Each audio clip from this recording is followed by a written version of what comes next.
When we talk about Christianity, you are talking about a man-made thing. That is why we have the Roman Catholic man-made. That is why we have the Anglican man-made to allow King Henry VIII to marry. They are going to have a schism in the church sooner rather than later because of LGBTQ. Welcome to Truth Africa series, unapologetic and truthful. I am your host, Yemi Melekaya. Do you know that Christianity was used to justify slavery? Do you know that in the book of Ephesians, in Paul's letter to the Ephesians, he tells people to obey their earthly masters, even the harsh ones? Do you know that the Dutch Reformed Church, on the basis of which apartheid in South Africa was founded, was based on Christianity? Do you know that the Bible has been abused and misused? So, when we talk about the Bible, when we talk about Christianity, you are talking about a man-made thing. That is why we have the Roman Catholic man-made. That is why we have the Anglican man-made to allow King Henry VIII to marry. They are going to have a schism in the church sooner rather than later because of LGBTQ. Man-made. That is why we have SDA man-made. That is why we have Presbyterian man-made. That is why we have Methodist man-made. Tell me which denomination Jesus belonged to. None. So when we have all these denominations coming here and the manipulators in order to steal our land, Africa is attractive initially because of us. We were commodities to be sold when they first came here. And you will be surprised that those who gave the authority was the Roman Catholic Pope. The initial exploration of the world in the 14th, 15th century to Christopher Columbus and Vasco da Gama, they had a purple bull to survey the whole world, to come and discover us. We are attractive because we were commodities. We are attractive because we are considered children of a lesser God. We were attractive as a continent after that because of the raw material that we had before the Industrial Revolution. They wanted our rubber. They wanted land to till coffee and tea and cashew nuts. Then they wanted our diamond and our gold and our cobalt. And their appetite never stopped. They sat in Berlin in 1884 to divide their hunting grounds. The countries that they created were not meant to be countries. They were hunting grounds. Tanganyika, as it was then called, was the hunting ground for the Germans. Uganda was for the British, as was Kenya, as was Zambia. The Italians are hunting ground in Libya and in Somalia. The French had their hunting ground in La Côte d'Ivoire, in Benin, in Togo, in New Sudan, now Mali. The Portuguese had hunting ground in Mozambique and in Angola and in Cabo Verde and Guinea-Bissau. The Dutch had hunting ground in South Africa and in Namibia. The Belgians had hunting ground in the Democratic Republic of Congo. These were hunting grounds. The hunters did not want to quarrel. They had fought for too long. They wanted to hunt with ease. And they did. And they incorporated some of us. Then the Spirit of God came unto them, and we started struggling to regain our independence. In the intervening period, our kith and kin had been taken to the United States of America and to Caribbean. And they had been turned into slaves. They lost their language. They lost their names. You only have to watch Alec Haley's Roots, the story of Kinta Kinte, and know why they did it. Africa has been attractive for the wrong reasons. Then we regained our independence. independence. And no sooner had we regained our independence than they tried to disrupt us. Did they not kill Patrice Emery Lumumba 10 months after? Did they not kill Sylvanus Olympio 1 year after independence? Did they not overthrow Kwame Nkrumah in 1966? Did they not use their agents to overthrow Nnamdi Azikiwe and kill Tafawa Balewa and Ahmadu Bello in Nigeria? Was there not a mutiny on a single day in East African countries in 1964 when they wanted to overthrow the government of Tanganyika, Uganda, and Kenya?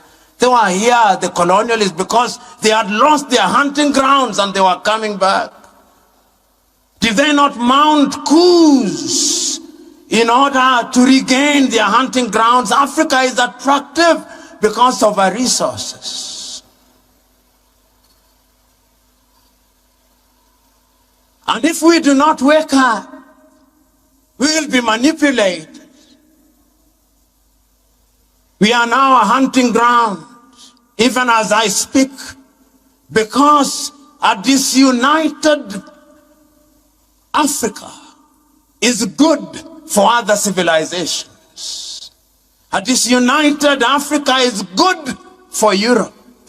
A disunited Africa is good for the United States of America. Disunited Africa is good for China. It is good for Russia. It is good for the Arabs. It is good for the Turks. In Kiswahili wanasema vita vya panzi furaha ya kunguru. So when we are in that state, we can be manipulated. And we are being manipulated. Africa has always been attractive. It was attractive to the Greeks. They came here and they created their philosophy. Then they called it Greek philosophy. The Romans were here. Christ himself in the days of adversity came here. Muhammad, the founder of Islam, was here. The Chinese were here. The Arabs were here. The Portuguese were here. The Spaniards were here. The Dutch were here. The Danes were here. The English were here. The French were here. The Germans were here. This is the mother continent, it is the cradle of humanity. And whenever they have come here with religion, which they have manipulated.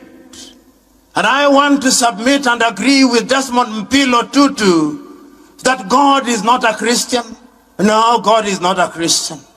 God is too big to be contained in human-made religion. God is not a Muslim. God is not a Hindu. God is not a Buddhist. I remember at one time in the dramatization of the life of Mahatma Gandhi by Richard Attenborough, he was asked, "Are you a Hindu?" He said, "No. When I was young in Gujarat, I remember attending a temple where the preacher on that day referred to the Christian Bible, referred to the Hindu Gita, and referred to the Muslim Quran, referring from one book to the other, as if it did not matter which book was being read as long as God was being worshipped." And I believe that that is the God that we are worshiping. We who are Christians must always remember that in fact the very days when we were called Christians, being a Christian was not meant to be a good thing. A Christian, these Christian followers of Christ, it was meant to be a derogatory term. And sometimes we who are Christians, we who claim to follow the Christ, we are arrogant and intolerant, and for our arrogance and our intolerance we will be punished. There is a message, those of you who are readers of the works of God. In the Talmuds of the Torah, there is a story told that when the Israelites had been drowned, or rather when the host of the Pharaohs had been drowned in pursuit of Israel, and the Israelites were laughing and celebrating, it is said, God appeared unto them and said, why do you celebrate when my children have been drowned? That is the God whom we do not understand. We are disunited. That is why when I visit African airports, I don't see an African firm managing our ports. I see Swissport from Switzerland. I see it at JK Airport in Dar es Salaam. I see it at Jomo Kenyatta Airport in Nairobi. I see it in Entebbe. Why must our airports be managed by others? Because the last time I read the Bible said, go ye and subdue the world. Why have we Africans allowed ourselves to be subdued by others?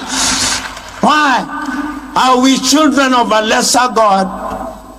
We are attractive because we are easy to manipulate. We can be manipulated. We can be summoned by everybody and anybody on earth. If we are not summoned to Washington, D.C., we are summoned to Tokyo, Japan. If we are not summoned to Tokyo, we are summoned to Paris. If we are not summoned to Paris, we are summoned to Brussels. And if we are not summoned to Brussels, we are summoned to London. And if not London, we are summoned to Beijing. And if not Beijing, to Istanbul. And if not Istanbul, to New Delhi. And if not Delhi, to Doha. For how long? This is the question. We must wake up. Christ will come and he'll say, I gave you, what did you do with it? And we'll say that we are praying and fasting. No, he will not listen to us. The last time I checked, Paul was preaching, praying and writing letters and also making tents. Which is the tent that you are making? I can go on and on. But your attention span has suffered and is suffering. So I must conclude. Conclude by telling us that we have lamented for too long as Africans. We have blamed others for too long. The time is now to blame ourselves. For nearly 60 years, we have elected in many countries men and women who ought not to be elected. I remember in 1995 when the great Mwalimu Nyerere was invited at a meeting of his party Chama cha Mapinduzi to give his ideas on who ought to be elected as the third president of the United Republic of Tanzania. Mwalimu said many things, but among the things that he said was character. Who do you elect? The African electorate's affinity to thieves is without rival in this world. When you are a thief in Africa, the electorate loves you. When you are a liar in most African countries, the electorate loves you. When you incite people on the basis of ethnicity and tribalism, the African electorate in many countries loves you. When you incite people on the basis of religion, many people in the electorate in Africa love you. When you divide people along gender lines, the electorate in Africa loves you. The ghost of ethnicity, the ghost of corruption, those who claim that they can pray ghosts out, this is the opportunity to pray. Exercise those ghosts. Otherwise, pray no more. Exercise ghosts no more. Because that is what Africa needs. And I've said and I'm saying it again, the things that require technology will not be achieved through theology. You are not going to pray the 5G to come into being. No. God gave you the ideas because your mind is what God gave you, and we are created in God's image. The image that God talks about is not about how we look. How can God possibly look like me? How can God possibly look like you? Ladies and gentlemen, in order for Africa to realize our potential, we must wake up. Because when we wake up and we are united, we are going to be masters of our own affairs. We are going to be masters of our own resources, and we can only do that through unity. Not the unity of the graveyard where we do not disagree. We will disagree. But remember, ideas must be cross-pollinated and cross-fertilized. It is in civil disagreement that one good idea overtakes another, and I have faith in Africa. I have faith in the young people sitting up there, knowing that this is an intergenerational battle. You are the young suckers that will grow when all these old bananas are dead, as Chinua Achebe said. This is a race which we have started, and you must win, and win we must. God bless. Before we begin, it is crucial to know that religion plays a significant role in African societies. It is deeply rooted in the cultural fabrics and shapes the lives of millions. However, there are certain issues that need to be addressed. One of the major issues is religious conflicts. Africa is a diverse continent with various religious beliefs coexisting. Unfortunately, there have been instances where these differences have led to tensions and conflicts. We have witnessed clashes between different religious groups, resulting in violence and loss of lives. For instance, in Nigeria, the conflict between Christians and Muslims have been ongoing for many years. This has led to a significant loss of life and displaced communities, affecting the stability of the region. Another issue that plagues Africa is religious extremism. While the majority of religious practitioners are peaceful and tolerant, a small fraction has embraced extreme ideologies.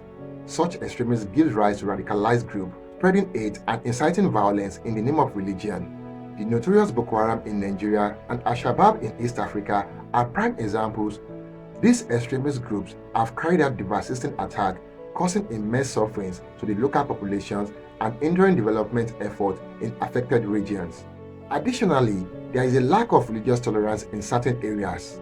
Some communities struggle to embrace diversity and accept religious differences. This hampers societal cohesion and prevents the peaceful coexistence of different religious groups.